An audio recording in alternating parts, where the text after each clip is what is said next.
बाप का उम्र 50 साल था और बेटा का उम्र 30 साल था और जो बेटी छोटी वाली थी उसकी उम्र केवल 14 साल की थी, यानी कि अभी वो बालिग नहीं हुई थी, नाबालिग थी। एक बेटा और एक बाप एक घर में ही खुशहाल ज़िंदगी जी रहे थे। आंगन में काफ़ी खुशियाँ थी, सभी लोग काफ़ी खुश नज़र आ रहे थे। लेकिन उस घर में एक छोटी बेटी थी जो कि काफ़ी दुखी थी और काफ़ी गुमसुम में रहती थी, किसी से बोलती भी नहीं थी और हमेशा वो अलग रहना चाहती थी। आखिर इसके पीछे राज क्या है? जब राज बेटा को पता चलता है कि बहन क्यों हमेशा खामोश में रहती है, उसके बाद गुस्से में आकर के पिता को ऐसा थप्पड़ मारता है और मारने के बाद पुलिस के पास फ़ोन भी कर देता है। तो सच्ची घटना आइए जान लेते हैं आखिर इसमें राज क्या है। तो हेलो दोस्तों, मेरा नाम है विष्णु और आज की मैं पूरी घटना यूपी के अमरोली ज़िला से है, जो कि सुनकर की घटना आप हैरान रह जाएंगे, क्या कोई ऐसे करता है। तो पूरा कहानी को मैं आपको विस्तार रूप से समझाना चाहता हूँ। तो दोस्तों, एक गांव में एक माँ बाप रहते थे और माँ बाप के 2 बेटा और 2 बेटी थे, यानी कि टोटल 6 परिवार थे। 6 परिवार में काफ़ी खुशहाल ज़िंदगी चल रही थी और काफ़ी आंगन में खुशियाँ भी थी। दोस्तों, कुछ दिन के बाद जैसे दिन पर दिन आगे बढ़ता गया तो बेटे काफ़ी बड़े हो गए।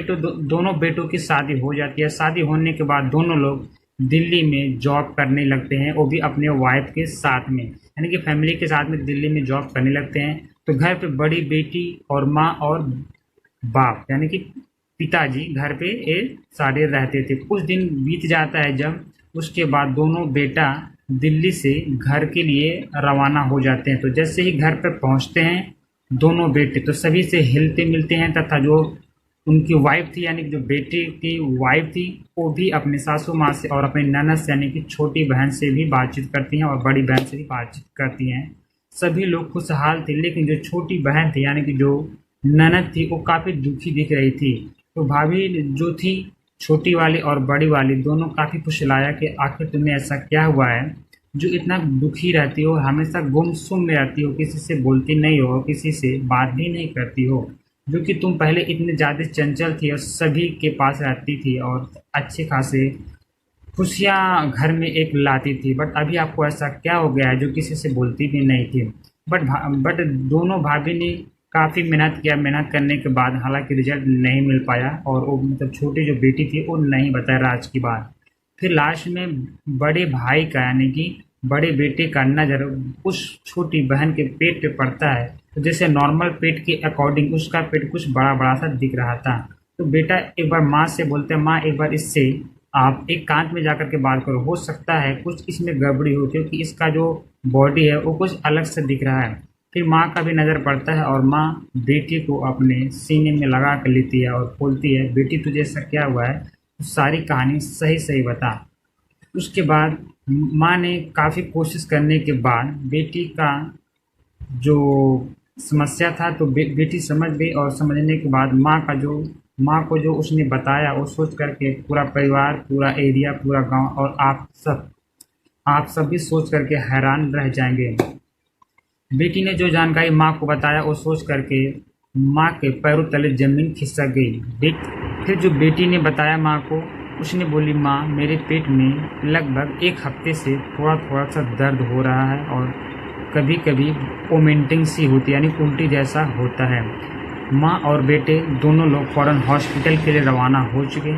उसके बाद वहाँ पर जब पहुँचने के बाद वहाँ पर सारी जो प्रोसेस होती है, जो प्रक्रिया होती है, वो सब कुछ हुआ और पता चला कि इस बेटी के पेट में 3 महीने का बच्चा पल रहा है।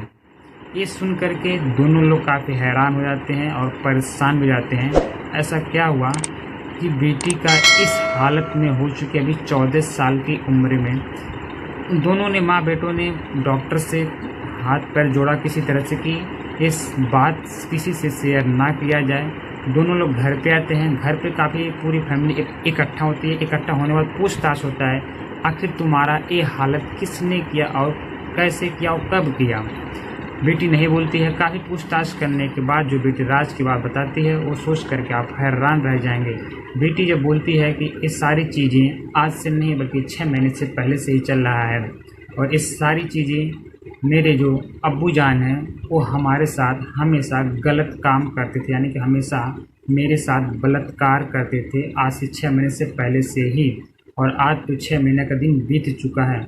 लगातार जब भी वो आते थे, जब भी उनको मौका मिलता था तो हमारे साथ तो रेप करते थे, यानी कि बलात्कार करते थे अब्बू जान।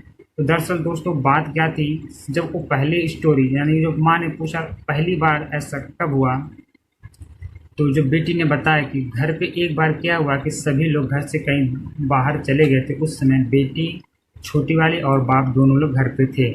उसके बाद क्या हुआ, बेटी नहा करके जैसे ही निकल रही थी तो बाप का नज़र यानी कि अब्बू जान का नज़र उस बेटी के ऊपर पड़ा, जो कि बेटी को एक वस्त्र नहीं पहनी थी उस समय। तो वहाँ पर नज़र पड़ने के बाद उसी दिन शाम को ही जबरदस्ती बेटी को टेस्ट करने का कोशिश किया था। अलग अलग प्राइवेट पार्ट में बेटी को टेस्ट करना चाहा बाप ने। धीरे धीरे करके बाप ने धमकाया, मारा पीटा काफ़ी। बेटी जब मना करती थी टेस्ट करने से, धीरे धीरे करके वो अब्बू जान बेटी को अपने बस में कर लिया। और बस में करने के बाद जब भी उसको मौका मिलता था उसके बाद बलात्कार करना स्टार्ट कर देता था। जब भी वो एक गलत घिनौना हरकत करता था उसके बाद बेटी काफ़ी दुखी रहती है। जब भी वो बाहर से बाप आता था तो बेटी से ही चाय पानी भोजन के लिए छोटी बेटी से ही वो मांगता था। और उसका एक अलग रूम था जिसमें छोटी बेटी को लेकर के जाता था और वहाँ पर उसके साथ गलत संबंध बनाता था। तो बेटी ने सारी जानकारी बताई तो सभी लोग के अंदर काफ़ी आक्रोश पैदा हो गया और गुस्सा पैदा हो गया। हालांकि कोई बात को मान नहीं आता, लेकिन जब बेटी ने सारी चीज़ें रो रो कर और फुट फुट कर रोने लगी और सारी घटना को बताई तो माँ को विश्वास भी हो गया था। बेटा ने सुनते ही बात को काफ़ी गुस्सा आ गया।